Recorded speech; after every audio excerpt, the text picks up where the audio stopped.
Okay guys, so I'm debating on, I still think you should pre-order in 2026.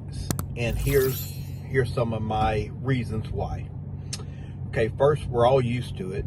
Okay, so we're used to the PO where you have the NRD, you can do that, or you can pay the full thing off and sometimes get a discount, a discount if you do it that way.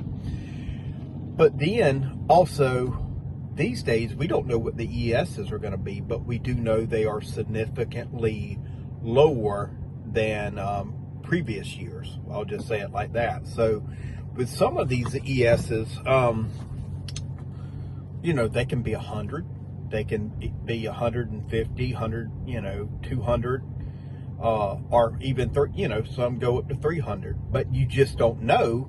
So the kind of FOMO comes into play to where you're like, hey, I really want this piece, etc. So let me just go ahead and put down the NRD and go ahead and lock in my rate. So what comes to mind usually is J&D's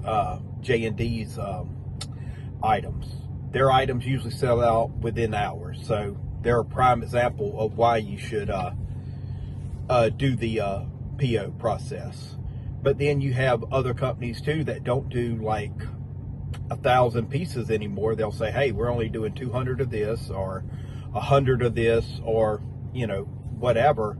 So their ESs are low. So in my opinion, I think you should just go ahead and put down the NRD at least, or do a payment plan, etc. Go ahead and lock it in. So these are like some good facts of why you still should PO in 2026. I did a lot of POs in 2025. Prime example, one we just did, the Ghost Rider. It it's sold out. They only made 150, and I think we can, even if you don't like Ghost Rider, I think you can admire the statue for what it is. I mean, it's one of the best statues ever at this point, with the light up and the detail, etc. So these are my thoughts on and facts of why I think you should pre-order still in 2026. Thanks. So should you still pre-order in 2026? In my opinion, there's not a reason to. Only for certain companies, for certain reasons, and I'll go over them with you. So here's an example. Something like a J&D piece that has 200, 300 maybe, a low ES. I think that if this is an IP that you're interested in, absolutely, I think you should pre-order it.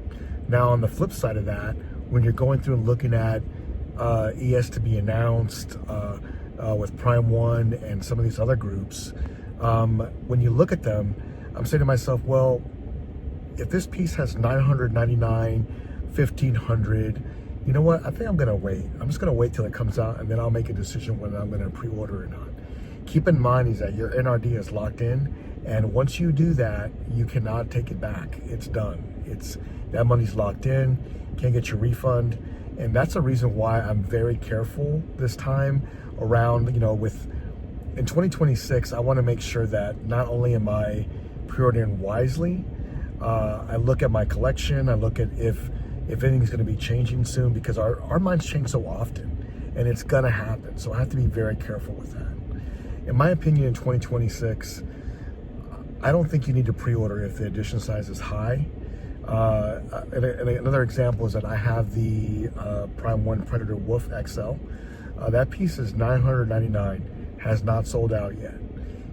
I think a few distributors still have it as well, along with some of these. Believe it or not, J&D Skull Knight on a Horse, that is not sold out yet. Griffith with the die-cast armor, not sold out yet.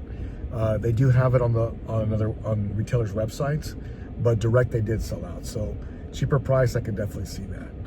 But right now they're going for $5,000, and that is non-refundable. So there's a reason why it's sold out yet. It's a lot of money. But in my opinion, 2026, if the edition size is high, to me, it's not worth pre-ordering. Thank you guys for watching our first on the road debate. I'll see you guys next time. Stay godlike.